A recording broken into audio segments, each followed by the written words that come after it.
Et bonjour à tous, bienvenue dans cette nouvelle vidéo. Je voulais parler aujourd'hui avec vous d'un sujet qui me passionne, d'un sujet que je trouve super important, d'un sujet où on entend plein de choses. Ça va être sur le broyat, sur vraiment le broyat de bois dur, sec, ligneux, carboné au potager. Et je voulais vous expliquer pourquoi cette année, déjà j'ai la chance d'en avoir des dizaines de brouettes, et pourquoi je ne vais surtout pas le mettre au potager, et pourquoi au contraire je vais pailler mes allées avec. Je vais me régaler de faire un beau paillage bien épais dans mes allées, et je vais essayer de vous expliquer tout ça.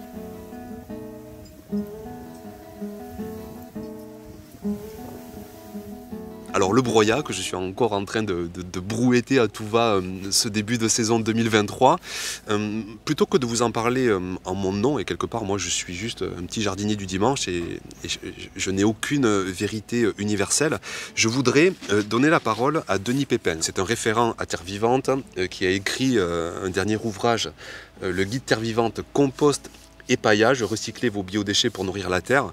Ce livre, moi me concernant, je trouve que c'est peut-être le meilleur livre que j'ai lu. Je l'ai lu cet hiver, je me suis vraiment régalé. J'ai encore approfondi mes connaissances et j'ai trouvé ça génial.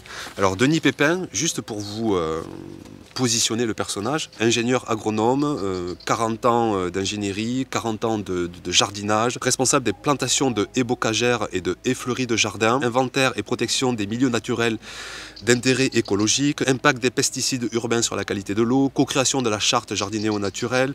Bon, enfin, Denis Pépin, c'est pas n'importe qui. Et donc, dans ce livre, il y a tout un chapitre très conséquent sur le broyat, extrêmement argumenté, extrêmement chiffré, extrêmement sourcé de connaissances, d'expériences, d'études.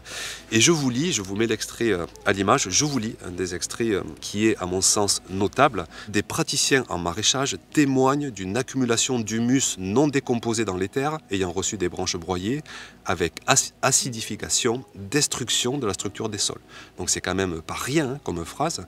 Il convient donc de rester prudent, notamment au potager, et de n'utiliser le broyat de branches qu'à titre exceptionnel pour améliorer un sol très dégradé, pour stimuler l'activité des champignons. Les champignons se régalent de la lignine, du bois, du carbone.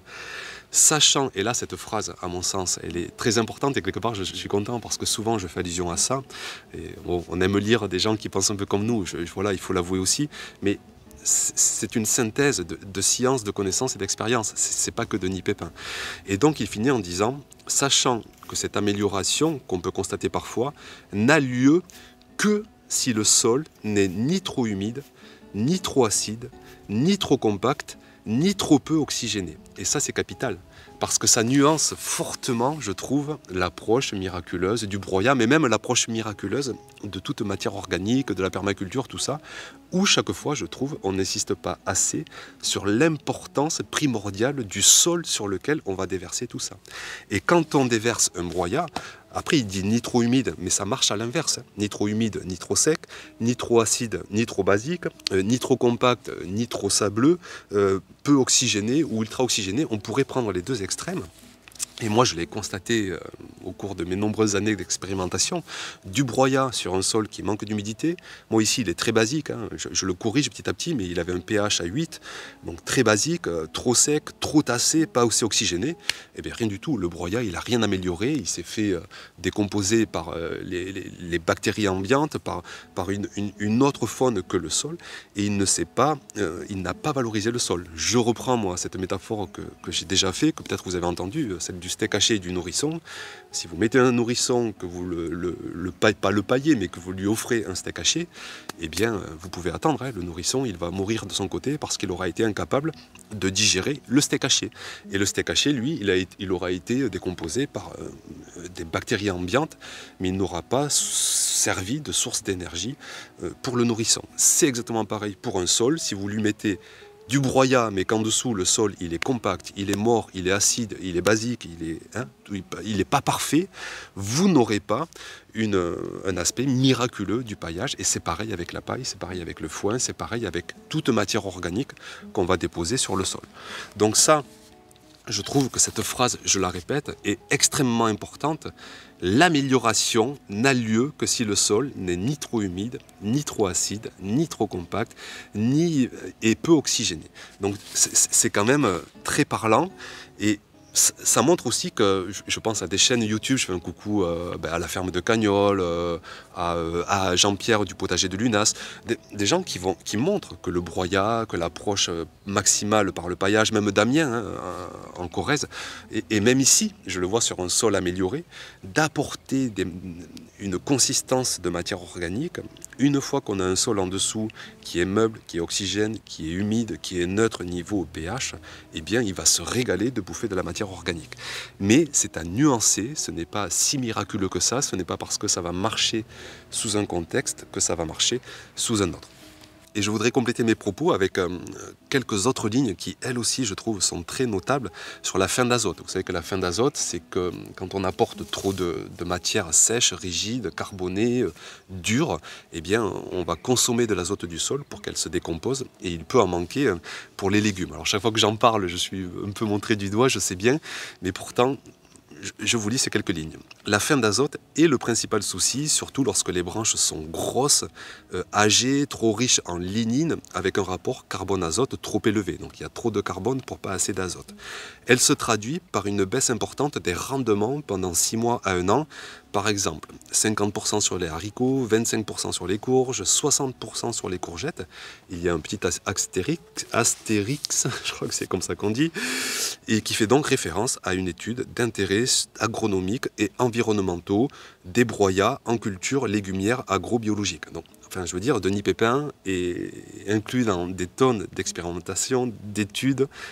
Voilà, ça sort pas de nulle part. Et là, ce n'est pas que c'est pas Olivier du potager d'Olivier qui s'exprime, mais je donne aussi la parole à ce genre d'expériences, de connaissances, d'études, de données chiffrées et sourcées. Donc j'ai absolument aucun partenariat que ce soit, j'ai la chance d'être libre sur tout ça et de vous présenter donc cet ouvrage que je vous conseille fortement. Je prends plaisir à donner de la visibilité à du travail sérieux et surtout des gens qui n'ont rien à vendre derrière en fait. C'est qu'il n'y a pas de méthode miracle. Denis Pépin, il n'a pas de méthode miracle à vendre, il a juste à vendre des connaissances sérieuses et un travail sérieux. Ça fait 40 ans qu'il est jardinier, le monsieur, 40 ans qu'il est ingénieur agronome et je pense quand même qu'on peut lui accorder un certain crédit. Donc pour revenir à ce broyat, en ayant conscience de ce que j'ai pu constater sur mon terrain, des connaissances que je peux accumuler, et la chance d'avoir des copains paysagistes qui me déposent quand même des bennes de broyat. Donc moi je ne vais pas leur dire non, parce que c'est quand même de la matière organique, et du broyat, du carbone, ça améliore quand même le sol, ça fait de l'humus. Je suis conscient qu'après, et c'est comme ça que je vais l'utiliser. Moi, je vais le mettre dans mes allées pour éviter toute fin d'azote, parce que j'ai un sol qui est peut-être pas encore capable et j'ai pas un climat assez humide capable de bien optimiser ça. Donc, je vais le mettre dans mes allées. Ça va me faire un super paillage. Et puis, c'est beau, c'est esthétique. J'adore ça. Et puis, ça sent bon en plus. Là, c'est du broyat. J'ai oublié l'essence. Je crois que je vous mettrai le nom du broyat à l'écran si je le retrouve. Et puis après, quand même, au bout de 2, 3, 4 ans, ce broyat, même sous un climat qui n'est pas forcément idéal, même avec un sol en dessous qui n'est pas idéal, il va quand même se décomposer, former un genre de compost.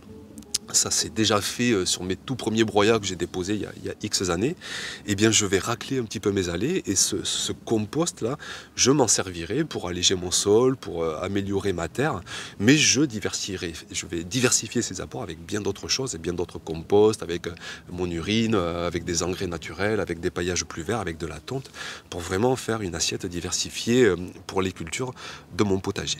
Donc, tout ça pour vous dire que le broyat, eh bien, voilà, cette année encore, hors de question de le mettre sur mon sol, surtout quand il est très dur, très sec, très rigide, très épais, très ligneux comme celui-ci. Il va aller dans mes allées, dire que quand même je ne suis pas le seul à penser ce genre de choses.